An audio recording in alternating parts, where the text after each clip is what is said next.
Good morning, Threshers. Welcome to Convocation. By way of introduction this morning, I want to remind you once again to please put away your laptops and phones out of respect for our speaker this morning. Our convocation today is an introduction to the liberal arts. It's part of a series that addresses the mission of Bethel College, which is to prepare students for meaningful lives of work and service through faith formation, the liberal arts, and practical experiences and career pathways. This is the first in a series about the liberal arts this semester. Later on in the semester, there'll be a faculty panel dedicated to the liberal arts. You are a liberal arts student, and that might be confusing, for you might want to respond, wait a minute, I'm not a liberal, or wait a minute, I'm not in the arts. The concept itself, liberal arts, is somewhat confusing. To my mind, it's one of the most confusing and misunderstood in all of higher education. Better that we figure it out now so we can have success later. And the reason I say that is that employers love the liberal arts.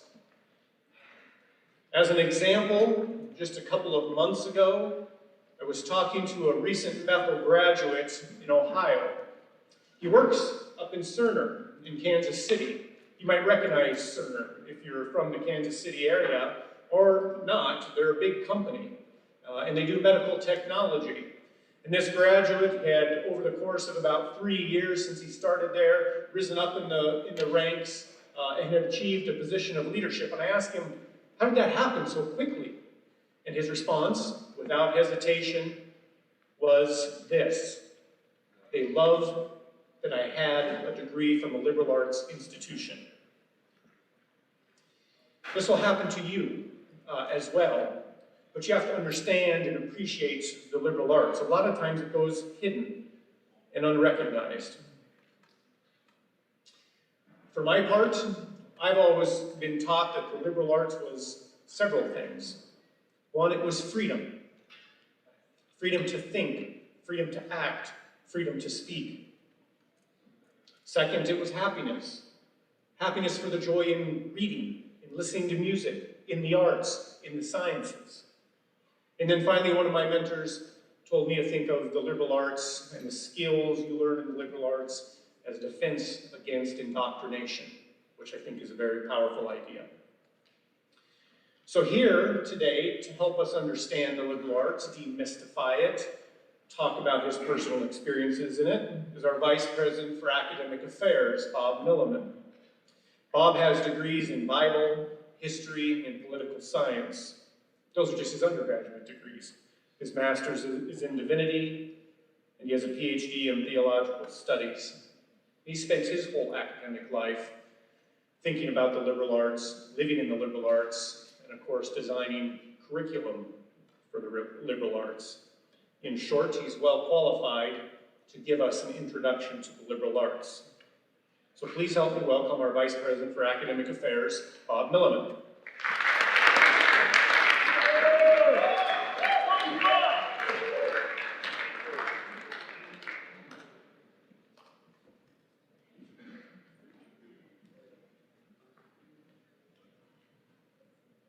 Appreciate that enthusiasm for the liberal arts. There we go. When I ask students why they have come to Bethel College, I get various answers. Perhaps to play a sport, or to perform in a musical ensemble. And of course, all students want to leave here with the hope of being equipped for a job or graduate school. Wrapped up in all of these answers is the often unspoken reason to get an education. But what is an education? More specifically, what is a college education? These probably seem like silly questions. You may reply, it's what we're doing here every day. Nevertheless, you are spending a significant amount of time and money to be here. So it is proper, it is advantageous for all of us to know more precisely what we are doing here. Or even better, what are we supposed to be doing here? Let's start at a basic level and work our way up from there. Education may be defined as an action or process of formal teaching by precept. And when I use the word precept, I mean a principle intended as a general rule, or example or experience that results in the knowledge of information and skills and mental, spiritual, and aesthetic development. Now that last word, aesthetic, that last adjective refers to the knowledge of what is beautiful. I'm going to repeat this definition without the clarifying words. Education may be defined as an action or process of formal teaching by precept, example, or experience that results in the knowledge of information and skills and mental, spiritual, and aesthetic development. This definition includes 5 essential components of education that each may be identified with a word beginning with the letter A. Make it simple for us. There are actors, aim, actions, avenue, and assessment of education. Who are the actors? Well, that's the teachers and the students. What's the aim of education? The aim of education is the outcome in the students desired by the teachers. That is, that which students must learn and that into which they must develop. The actions of education are teaching by the teachers and learning by the students. The avenue of education is the curriculum, or course of study taught by the teachers to achieve the desired outcomes in the students. And the assessment, you're familiar with assessment. The assessment of education is the evaluation of the desired outcome, the curriculum, the teaching, and the learning in order to make the necessary changes to each of these components and therefore maximize student learning. For after all, that's why we're here, involved in education. Now, effective education depends upon the extent to which of these actors, to which each of these actors, teachers and students, understand and fulfill their roles with respect to the other essential components of education. Teachers have a primary responsibility, don't they, for successful student outcomes? Furthermore, this responsibility of teachers is the one over which all educators, not only teachers but also administrators like me, have the most control. Teachers initiate education by establishing desired student outcomes, the desired knowledge of information and skills and mental, spiritual, and aesthetic development. Next, they create the curriculum in the form of programs and the courses of which these programs consist in order to accomplish these objectives. Then they teach the curriculum with methods designed to elicit learning, hopefully not with lecture all the time. Finally, they assess the learner for the achievement of outcomes, and they also assess their teaching for its effectiveness in obtaining the outcomes. For students, the assessment involves the assignments that you must produce and the tests and quizzes that you must take. It's the main way in which we assess if learning is taking place. The curriculum utilized to accomplish student outcomes in a college education will be grounded on the liberal arts. Or to put it in a slightly different way, the liberal arts will form the foundation upon which a college education is built. Another way of viewing the role of the liberal arts is to see them as the means by which education takes place. And the Bethel College mission statement makes this point explicitly. The president already quoted it. Bethel College prepares students for meaningful lives of work and service through faith formation, the liberal arts, and practical experiences in career pathways. We could condense the statement this way, and I'm going to do it. Bethel College prepares students for meaningful lives of work and service through the liberal arts. Let's turn then to focus our consideration of education directly on the liberal arts. First, what are the liberal arts? To start off, the word liberal in the phrase liberal arts has nothing to do with the modern popular understanding of the American political philosophy of liberalism. Secondly, the word arts has nothing to do with the popular understanding of what is generally meant by the visual, written, or musical arts. Perhaps then we need to jettison this confusing phrase, liberal arts, in favor of a new one. And maybe, after we're done today, you can think of one. In the meantime, I would like to explore a brief history lesson centered on the phrase liberal arts, so that we can understand not just the derivation of the word's meaning, but more importantly, what we mean when we today use the term liberal arts. Like most things in Western civilization, we need to go back to ancient Greece and then to the Roman Empire, which we will do briefly. The liberal arts arose out of a goal of establishing a universal understanding of a body of knowledge. That is something that all people should be possessed to be responsible members of society. The goal then led to the delineation of the liberal arts. In this context, arts meant something like principled skills, and liberal meant something like free person or citizen. So, the liberal arts were the principled skills that a free person or citizen needed for meaningful participation in civic life. There's that word, meaningful. In other words, the liberal arts highlighted what no person engaged in a free society could afford to be without.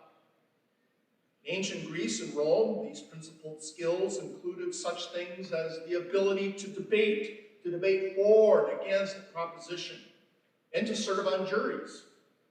So subjects like public speaking, communication, and grammar, that is writing, were as today particularly prized. During this time and on through the Middle Ages, other arts included, for example, subjects such as philosophy, music, mathematics, theology, literature, and the sciences. Now, let's pick up this brief lesson with the Renaissance and move quickly to the present. Emphasis during the Renaissance was placed in particular on the need for knowledge of and skill in the area of the humanities. In other words, added to communication and writing and the other liberal arts were the following academic subjects. Classical languages, by that we mean Greek and Latin, plus subjects like history and ethics.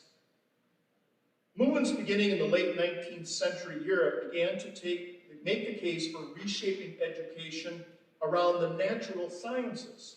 For example, chemistry, physics, astronomy, biology, and the social sciences. For example, psychology, sociology, and anthropology.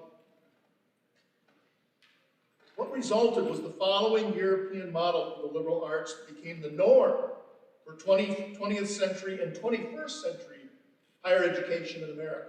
Two aspects. Number one, there is a basic body of knowledge that no one should be without as an informed human being and engaged citizen. And number two, this body of knowledge should be primary to and foundational to any type of vocational training, enabling those so educated to freely adapt to different occupations throughout life.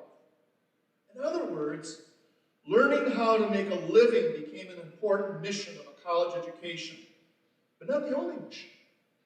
It was also recognized that prior to and necessary to success in that vocational realm is the superior task of learning how to live, made possible through engagement with the liberal arts. Indeed, to paraphrase the preamble of the Constitution of my alma mater, the College of Liberal Arts of the University of Minnesota, the liberal arts provide a foundation of learning that fosters enriched, productive, and satisfying lives of intellectual curiosity, original thinking, innovation, cultural appreciation, and continuous learning that engages the community. With that history lesson in tow, we now must identify the modern components of college instruction commonly recognized as the liberal arts. That is, what are the subjects or disciplines that we know of as the liberal arts? The liberal arts, as we know them today, are in several categories. One is the arts, the proper arts properly understood, such as visual art, music, theater, and in some colleges, dance. We have a limited presence in dance through our college affiliate, the Bethel College of Performing Arts, which provides dance instruction.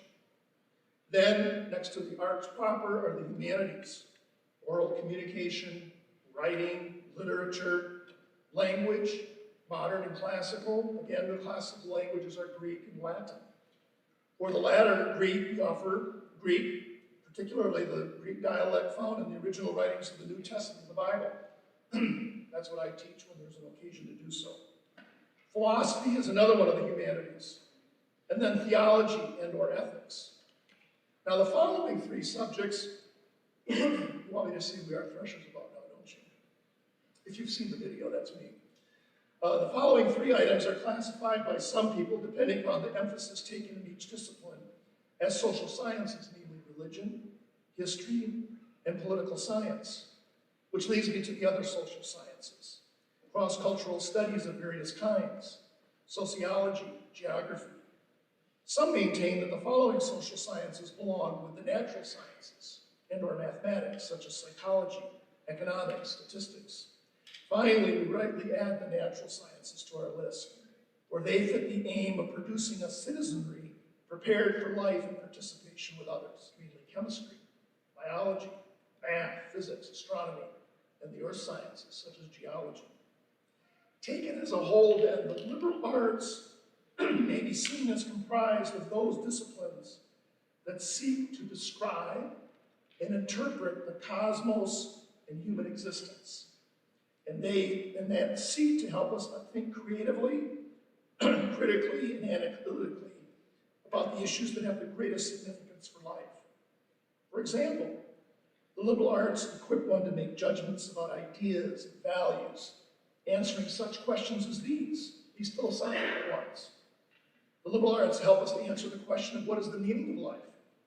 What is true? What is just? What is moral? What is beautiful? But the liberal arts also seek to answer other equally important questions, such as those asked by John Coleman, the current Dean of Liberal Arts at the University of Minnesota. How do we want to live? What do we value? How do we become our best individually and collectively? What is a productive life? What enhances personal freedom? What motivates us and others? Coleman summarizes the goal of these questions with these words. Quote, in the liberal arts, our study of the present and the past develops imagination about what is possible and about possible futures.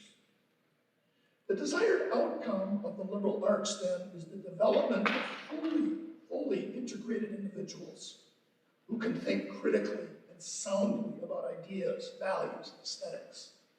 In constant collaboration with one another, instructors in the liberal arts prepare students to develop a worldview from which they can interpret all of life. Thus, instruction in the liberal arts gives students the lens, like a set of glasses, the lens through which they can clearly see and understand life. How do we understand life without the liberal arts? We don't. It's the lens to enable us to understand it.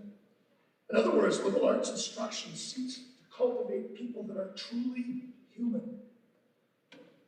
And part of what it means to be truly human is creative expression. Therefore, the liberal arts both critique and give expression to human existence. And both this critique and creative expression enable students to influence, this is the part I'd like to emphasize, influence positively the culture in which they find themselves. One may also view the goal of liberal arts instruction as the creation of the context through which an educational circle or spiral that characterizes learning is traveled. You know, learning works. You take something with which you're familiar, and then you're exposed to something that you're not familiar with, and you relate it to the familiar, which gives you a new context to start off to learn something new. That's why introductions are usually hard, and as we try to master those, then we go to the deeper subjects. This context of the circle or the spiral, which is provided by the liberal arts, enables students to establish an appropriate starting point, as well as gives them the tools to journey effectively through the life of learning, interpreting, creating, and contributing. In sum, the desired result of a liberal arts education is the formation of what is generally understood to be an educated person. Now, the liberal arts not only make us better humans in our thoughts and actions, they also equip us to make meaningful contributions in the workplace. Hence, in the following ways, the liberal arts give one an edge in career readiness. In other words, what are some of those principled skills that a liberal arts education produces, helping you throughout your life to stand out as a job candidate and to provide you with the tools to advance through a variety of positions and careers in the midst of uncertain and dynamic times? I offer the following list of 7 principled skills which the liberal arts produce. Number 1, the liberal arts produce analytical and critical thinking. The ability to comprehensively explore issues, ideas, knowledge, evidence, and values before accepting or formulating an opinion or conclusion. Someone jumps to a conclusion real quickly without hearing another person. You go, oh, I wish they would have had a liberal arts education. Number 2, applied problem solving. This is the ability to design, evaluate, and implement a workable strategy to achieve a goal. Number 3 is ethical reasoning and decision-making.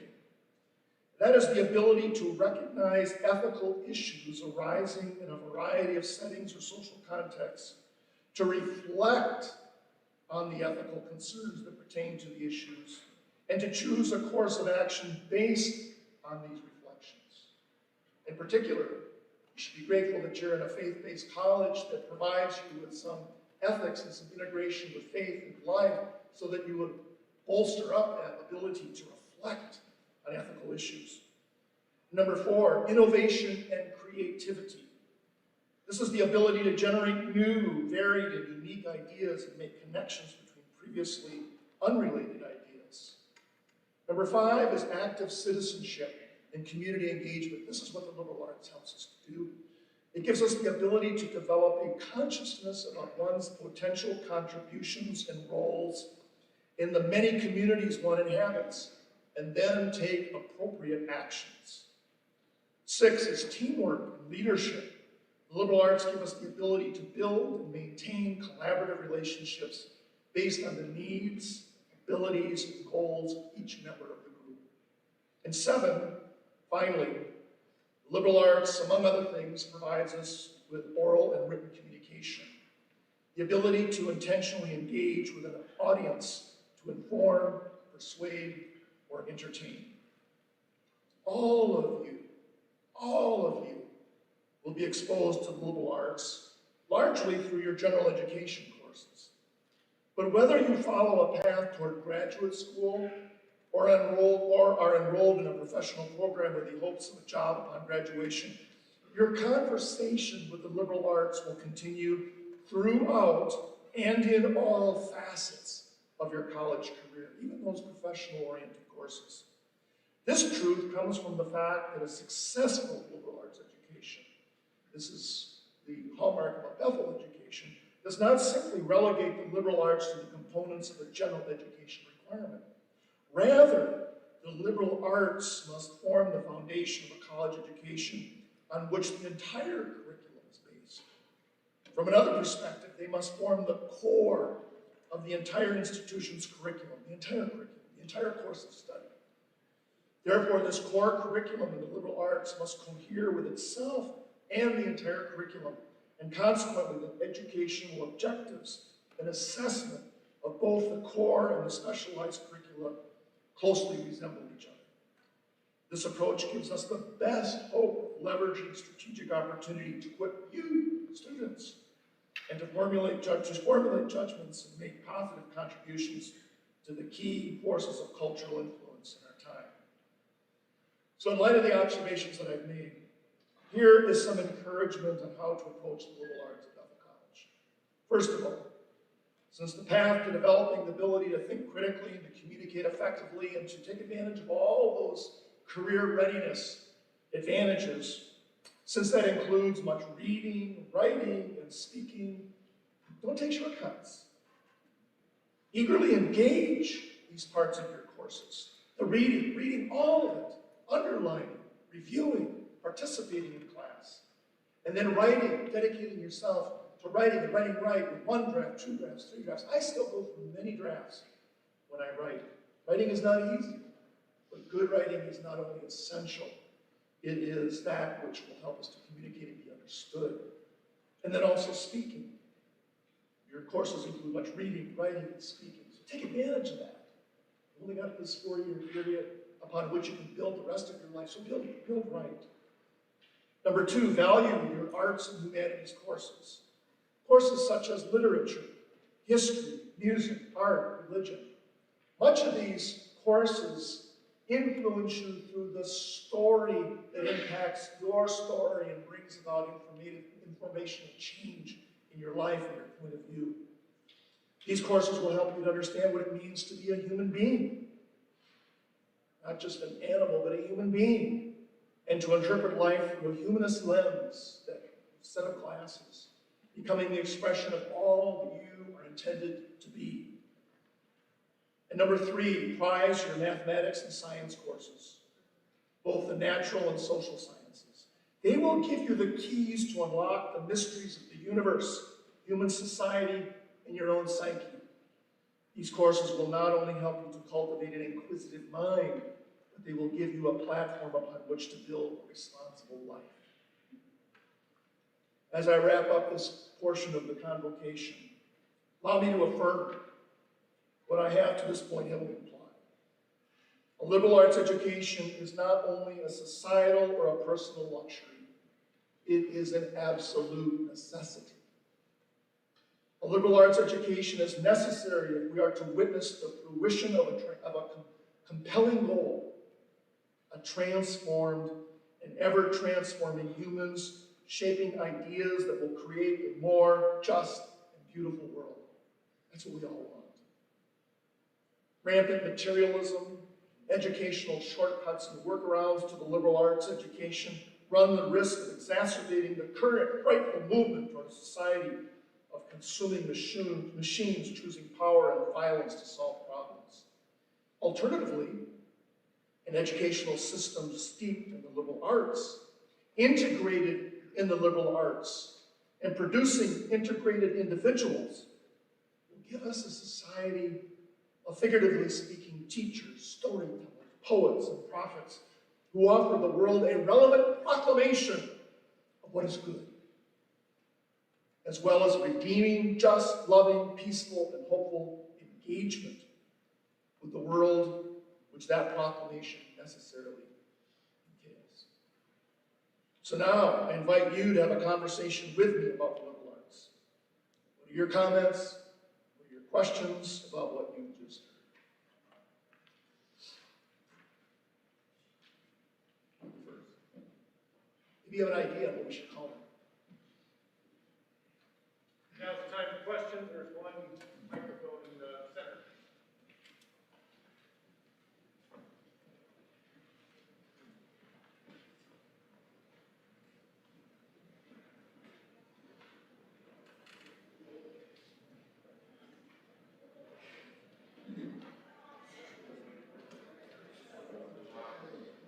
On the SGA.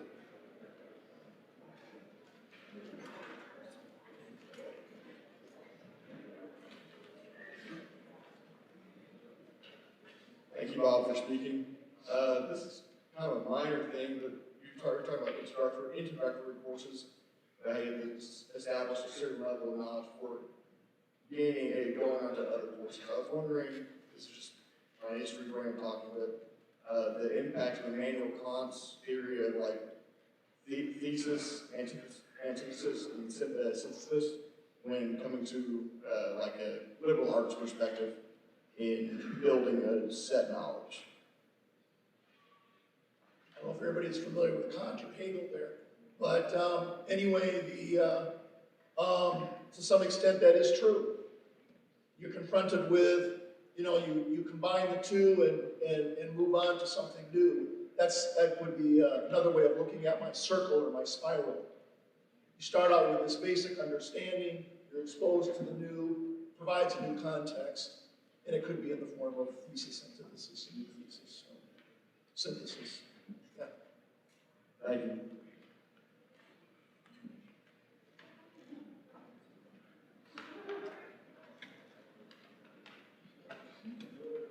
Hi, I was just going to ask if you could comment on, us as seniors, we're working on our senior seminars in the science department, and I just wanted to know, why is it integrated into our major as students at liberal arts colleges? I didn't quite catch that, I'm sorry, at the end. Oh, sorry. So as students at liberal arts colleges, why do we have like senior seminars and senior theses built into our majors? Well, we want you to come to a level of mastery, and that provides you with that level of mastery. Now, you're not getting a master's degree, but it seems to me proper and good that you would have your introductory liberal arts courses that are integrated again with the major courses. But this gives you an opportunity to provide that synthesis, provide you with an opportunity to, at least in one very important setting, to make a contribution to your fellow students. This will prepare you very well to think properly, but also go to graduate school, in particular, if you want to go there. That would particularly help.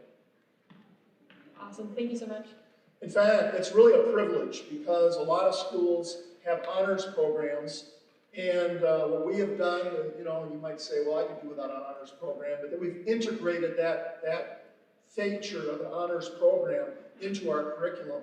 And so it's another privilege to be here at Bethel to be able to take advantage of those senior seminars. Yeah, thanks. I was just curious. I talked to students at other colleges who didn't have the same requirements, so I just wanted to pose it as, why it's here. So thank you so much.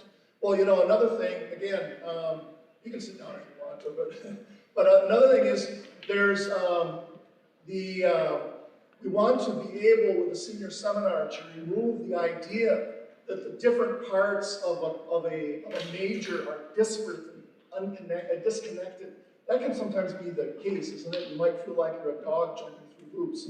And, I took this course, then I took this course, and I took this course. The senior seminar provides you with an opportunity to bring coherence to the entire major and to allow you to take all those threads and put them together in a beautiful fabric, at least one way, your senior seminar project. It's really a privilege. So I guess I should have mentioned that as one of the ways in which you can take advantage of the liberal arts and dedicate yourself totally to that and get an early start.